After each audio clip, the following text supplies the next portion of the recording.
बिस्मिल्लाहिर्रहमानिर्रहीम। अस्सलाम वालेकुम दोस्तों, मैं मुस्तफा मैदान के प्लेटफॉर्म से अपने सेगमेंट अब आगे क्या होगा जी। थंबनेल पर आपने देख लिया होगा कि नवाज शरीफ की चाल कामयाब, कौमी क्यादत की हुकूमत जोरों पर, खाली हो गया खान, अब आगे क्या होगा जी। ये मैंने जनाब इसी तरह यानी ये बात की है और ये यानी थंबनेल मेरे यानी ज़हन में आया कि वो कहते ना कि जनाब जड़ा भी कोई यानी कामयाब इंसान होता है और प्रायोरिटीज अपनी अपनी होती हैं, ठीक है जी। प्रायोरिटीज यानी कुछ भी हो सकती हैं, उससे आप मुतफिक हो सकते हैं या आप उससे मुतफिक नहीं हो सकते। तो जैसे कि थंबनेल पर जनाब नवाज शरीफ साहब के हवाले से, तो मैं यानी आपको ये आजज जो है यानी कम से कम 2016-17 से ये ज़रूर लिख रहा था कि जहाँ तक पाकिस्तान के माशी मामलात हैं, डेफिनेटली नवाज शरीफ एक पाकिस्तान के लिए एक चॉइस है। अच्छा, उनकी एक इंटरनेशनल लेवल पर क्रेडिबिलिटी है। माफी। अच्छा, तो डेफिनेटली उनकी बात मानी जाती है। मुल्क के अंदर बिजनेस होता है। अच्छा, मुल्क की जीडीपी ग्रोथ करती है। मुल्क के जो इकनॉमिकली हालात हैं, माशी हालात जो हैं यानी वो बेहतर होते हैं। और उसके साथ साथ डेफिनेटली खान साहब किधरे न किधरे जो मियाँ नवाज शरीफ साहब हैं वो जनाब किधरे न किधरे खलो भी जाते हैं, आकड़ भी जाते हैं, ठीक है जी। तो फिर जहाज की तरह थोड़ा बहुत बह भी जाते हैं तो फिर खलो भी जाते हैं सर, ठीक है जी। तो ये एक यानी मिक्स किस्म का यानी आप यानी उनका कह लें जरा प्रोग्राम में यानी वो देखते रहे। तो मेरे अक्सर यानी दो दोस्त हैं, मैं उनको प्यार से यानी उनके मखसूस कुछ नाम मैंने रखे हुए हैं। तो वो मुझे अक्सर ये चीज़ कर, मैं अक्सर आपको याद होगा कि मैं अपने व्लॉग्स में ये कहता रहूँ कि पाकिस्तान मियाँ नवाज शरीफ और कौमी क़यादत जिसमें जरदारी साहब और सारे शामिल हैं कि इनके बगैर नहीं चल सकता। इनको आपको लेके आना पड़ेगा कोई भी हालात हो। और इमरान खान साहब अपने हिस्से का हिस्से से ज्यादा और जो उनकी सियासी हैसियत बनती है, क्रेडिबिलिटी बनती है, उससे ज्यादा जो वजीर आजम के अहदे तक पहुंच गया, ठीक है। वो भी 3.5 साल, ठीक है, मुल्क का भट्ठा तो बह गया लेकिन उन्होंने नाल एक साबिक वजीर आजम का एक टैग लग गया। तो मैं उस वक्त भी कहता था 2014 से लेकर और फिर 2016-17 में कि खान साहब का कोई पॉलिटिकल ना कैपिटल है, एक फैन क्लब है, एक कल्ट है, ठीक है जी। ये कल्ट है, ये रियासत की गले की हड्डी भी बनेगा और मामला खराब भी करेगा। लेकिन at the end of the day फिर मैंने इसको लार्वों से तशबीह दी थी कि जेडे उन्होंने सपोर्टर यानी लार्वे के वक्त के साथ साथ आप देखेंगे कि ये निकलते हैं एक मखसूस मौसम में, तबाही मचाते हैं, फिर अब आ जाते हैं, फिर उस तो बाद जनाब थोड़े से बाद फिर उठते हैं, जिस तरह भी इलेक्शन में यानी आपको नजर आया। उसके बाद जिस वे जनाब को स्प्रे नजर आता है तो फिर दबक दुबक के यानी पे आ जाते हैं। तो मियाँ नवाज शरीफ साहब का जनाब जो यानी प्रोग्राम था, तो देखिए मैं हमेशा कहता था कि ये जरूरी नहीं है कि मियाँ नवाज शरीफ साहब वज़ीर आज़म बने। और मैं पिछले भी व्लॉग्स में आपको ये भी कहता रहा हूँ यानी आज से 6-7 साल माह पहले जब मैंने ये चैनल स्टार्ट किया है कि मे बी, लेकिन he will be king maker, मैं ये कहता था, ठीक है जी, कि जो रियासत के मामलात की चाबी है वो निगरान हुकूमत और जो इलेक्शंस की डेट और सारे मामलात वो मियाँ साहब के पास है। अच्छा जी, अब इधर गेम क्या हुई है मेरे पॉलिटिकल वजदान के मुताबिक। अच्छा, ये मैं खबर नहीं तो दे रहे, मैं तो बिल्कुल परफेक्ट अपने माइंड के हिसाब से मैं देख रहा हूँ। और कभी ना कभी ये बात नजर आएगी कि रियासत ने और ये जो जमहूरी क़यादत है इन्होंने बड़े टेक्निकल अंदाज से पाकिस्तान से जो एक ये पोलराइज्ड किस्म का यानी माहौल था, एक कल्टी माहौल था जिसमें खुदा न खास्ता यानी रियासत को नाकाबिले यकीन हद तक और नाकाबिले तलाफी हद तक यानी नुकसान हो सकता था। तो सब अदारों ने मिलकर बड़े तदब्बर के साथ इसको टैकल किया, जहां सख्ती करनी थी वहां सख्ती की। उसके बाद इलेक्शंस बिल्कुल एक यानी ओपन यानी माहौल में हुई है, ठीक है जी। और जिस तरह के रिजल्ट आए उसके मुताबिक उन्होंने रिजल्ट जड़े वो अनाउंसमेंट कर दी, ठीक है जी। और फिर उसके साथ साथ आपने देखा कि पीटीआई के जो लोग हैं जिस तरह उन्होंने एक सोशल मीडिया के ऊपर जो यानी मामलात किए हैं और जैली खबरें चलवाई हैं, ठीक है जी। अच्छा, मीडिया में से कुछ लोग अच्छे खासे सीनियर लोग हैं, उन्होंने भी लगता है जो थापा वायरस था वो शिकार सन कि उन्होंने जेली जो फॉर्म 45 और 7 थे, ठीक है जी, उसकी बेस पर बगैर तहकीक के रिजल्ट अनाउंस करने और तब से करने शुरू कर दिए, ठीक है जी। उसके बाद जिले किसी ने कोई सोटा बखाया तो जनाब उन्होंने बकरी बैठी और फिर सही रिजल्ट जो है यानी वो आने शुरू हुई हैं। तो वो मैं ये कहूँ कि नवाज शरीफ साहब का जो प्रोग्राम था, देखें कि ये जो कल्ट का रवैया होता है, मैं आपको एक बात बताऊं, इसको इनके सामने फरिश्ता भी आ जाए, मैं अक्सर आपको कहता हूँ इनके सामने फरिश्ता भी आ जाए तो आप उसको ਕਾਊਂਟਰ ਨਹੀਂ ਕਰ ਸਕਦੇ। ਉਹ ਕਹਿਣਗੇ ਨਹੀਂ, ਜਿਹੜਾ ਸਾਡਾ ਰੂਹਾਨੀ ਪੇਸ਼ਵਾ ਕਹਿ ਰਿਹਾ ਨਾ, ठीक है, या सियासी पेशवा है, वही गल ठीक है, ठीक है जी, आप उसको उसके अंदर से वो वायरस नहीं निकाल सकते। तो उसका बेहतरीन हल ये था कि इलेक्शंस करा दिए जाएं और एक कौमी हुकूमत यानी बना दी जाए, ठीक है जी। उसके बाद मुल्क को एक माशी तरीके से ले जाए और एड़ा फितना फतूर है, इसको एक लिमिट में रख कर, ठीक है जी, टेक्निकली कि ना इधर दे होने देना उधर दे होने, ठीक है जी। और उसके बाद ये है कि नई क्यादत डेफिनेटली नवाज शरीफ साहब या आसिफ अली जरदारी साहब हैं, तो वो उम्र के उस हिस्से में नवाज शरीफ साहब तो बजाय कुछ ना कुछ विकेट बेहतर लगते हैं, जरदारी साहब वाकई बीमार हैं और यानी उम्र के भी एक यानी माशाल्लाह यानी हिस्से में हैं और डेफिनेटली एक बहुत प्रोलॉन्ग वक्त के लिए ये अपनी खदमात नहीं दे सकते। तो उसमें आप देखें कि नवाज शरीफ साहब ने आकर अपना जितना कैपिटल था सर उसको रिवर्स किया। पाकिस्तान मुस्लिम लीग नून का वोट पहले से बढ़ा, ठीक है जी। लास्ट इलेक्शंस में 64 सीटें थी जो अब 80 के करीब आई।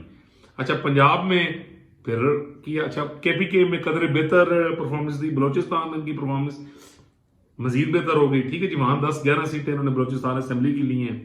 तो अब उसमें आप ये देखिए कि नवाज शरीफ साहब ने जो अपना कैपिटल था टेक्निकली आप देखें तो वो गेन किए, ठीक है जी। अच्छा, पंजाब में जो अब उनकी जो लेगेसी की जो पीछे से आप कह लें वारिस है तो वो डेफिनेटली मरियम नवाज है। मरियम नवाज का अपना रोल भी जो पार्टी के लिए रहा है डेफिनेटली मियां साहब की गैर मौजूदगी में दैट वाज आउटस्टैंडिंग, ठीक है जी। उन्होंने बड़ा अच्छा परफॉर्म किया और एतजाज एहसन साहब जो है हमारे भाई वकील साहब है सीनियर पाकिस्तान पीपल्स पार्टी से, तो वो मतलब बड़ी बेबाकी से ये बात फरमाते हैं कि ये मरियम है जिसने मुर्दा पार्टी को दोबारा जिंदा कर दिया। तो वेल डन मरियम नवाज। तो अब मरियम नवाज जा रही हैं जी सीएम पंजाब बनने के लिए।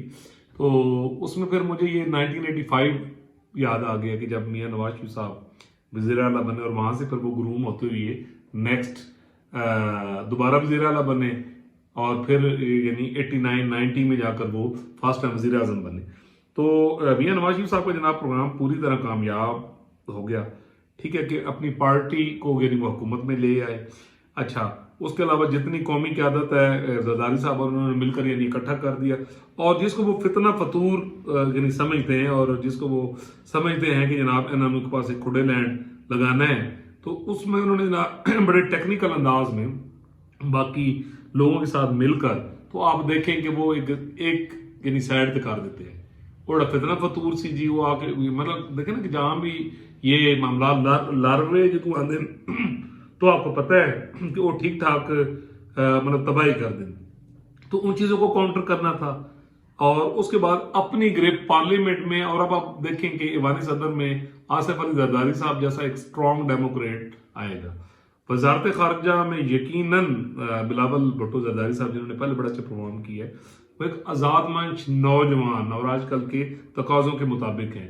पंजाब में एक आज़ाद मंच जो है मरियम नवाज वो होगी, चीफ मिनिस्टर होगी, ठीक है जी। इसी तरह कैबिनेट बनेगी तो आप देखिएगा कि कैबिनेट में मजबूत लोग, वजारत दफा हो, वजारत खजाना हो या बाकी हो, तो आप देखेंगे कि मजबूत लोग आगे आएंगे। और आप देखेंगे कि वक्त के साथ साथ आइंदा 2-4-6 माह में पार्लियामेंट सिंगल लार्जेस्ट पार्टी से ज्यादा ये मजबूत होगी और ये जो मतलब गवर्नमेंट होगी आप देखेंगे कॉन्स्टिट्यूशनल अमेंडमेंट्स करेंगी, आप देखेंगे कि ये जमहूरियत को मजबूत करने की कोशिश करेंगी और मैशत भी यानी बेहतर होना शुरू हो जाएगी। तो उसमें मैं ये कह दूं कि नवाज शरीफ साहब ने जो एक यानी उनका यानी जो उनके टारगेट से उन्हें पता था कि उन्होंने वजीर आजम नहीं बनना, ठीक है जी। अच्छा, उन्होंने आकर अपनी जो यानी सियासी हैसियत है यानी वो चीज बतानी है, ठीक है जी। अच्छा, इंटरनेशनल लेवल पर उनकी यानी क्रेडिबिलिटी है, जाहिर बात है कि पाकिस्तान उसको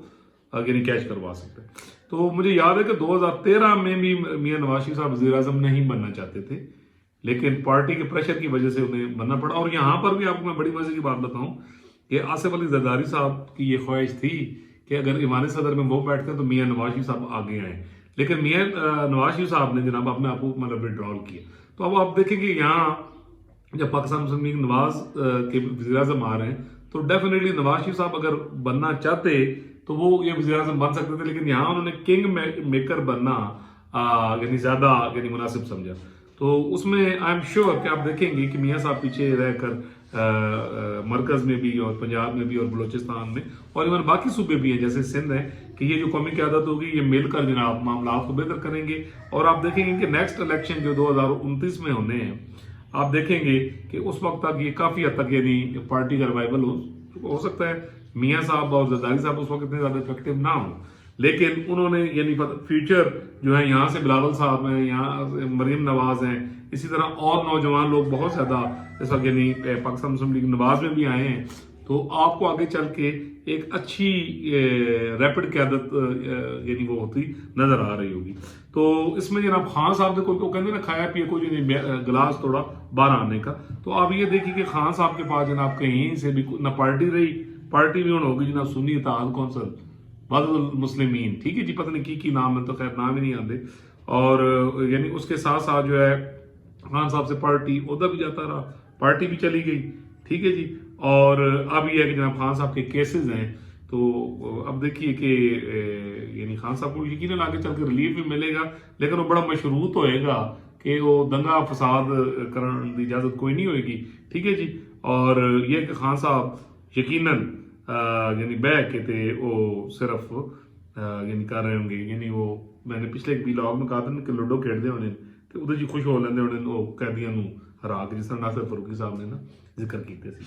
تو جناب اس میں کہ یعنی all credit to Mian Nawaz Sharif صاحب, زرداری صاحب اور جتنے بھی قومی قیادت ہے جناب انہوں نے ایک بڑی زبردست یعنی حکمت عملی کے ساتھ تھوڑے دن تھرل بھی پائی رکھا ہے. جو تھوڑے نے بڑی چھالاں ماری ہیں کہ حکومت نہیں بنتی پئی, ٹھیک ہے جی حکومت بنی تھی. اور آپ کو یاد ہوگا میں نے الیکشن ہونے کے ساتھ ہی آپ کو کہہ دیا تھا کہ یہ کولیشن یعنی گورنمنٹ بن رہی ہے اور بڑی مضبوط گورنمنٹ بن رہی ہے. آپ کو مختلف سٹیج پر پتہ لگے گا کہ میں نے یہ بھی کہا کہ بلاول صاحب کہیں گے کہ جی ہم اکٹھے نہیں بیٹھیں گے لیکن at the end of the day آپ کو بلاول صاحب بھی وہاں نظر آ رہے ہیں. تو آپ دیکھیے ایک طرف پھر جناب اس عجز دا کہ یعنی لفظ بلفظ وہ چیز یعنی سچ ثابت ہوا. تو جی ویل ڈن جی میاں نواز شریف صاحب تسی جڑی گیم کھیڈی ہے جناب ادھر ہی تسی کامیاب اور آپ نے اپنے ٹارگیٹ جو ہیں وہ اچیو کر لیا. خان صاحب نے چلو خان صاحب بیٹھ کے انہوں سوچن ٹھیک ہے کہ کیا کھویا اور کیا پایا. اللہ تعالیٰ پوری دنیا پر پاکستان پر بچے بچے بالکل اپنا کرم کرے. اگر آپ نے میرا چینل سبسکرائب نہیں کیا تو کائنڈلی کر دیجئے, بیل آئیکن کا بٹن دبا دیجئے اور کمنٹ باکس میں کمنٹ بھی کر دیجئے اور اس کو شیئر بھی کیجئے صدقہ جاریہ سمجھ کے. یقین کیجئے یہ پاکستان بچاؤ اور پاکستان بناؤ چینل ہے. اس پر آپ کو خبر وہ ملی ہے جو 100% وہ بات ہے, ٹھیک ہے جی, کیونکہ یہ ایک ایمان کا ایسا ہوتا ہے کہ جو خبر دینا ٹھیک ہے کہ عوام الناس تک بات وہ پہنچنی چاہیے جو آپ کے ملک کے مفاد میں ہو, ٹھیک ہے, اور جو سچ ہو, ٹھیک ہے, اور کوئی ایسی بات نہ کی جائے کہ جس سے انتشار پیدا ہو. انشاءاللہ جی ملیں گے اگلے ولاگ میں ایک نئے ٹاپک کے ساتھ.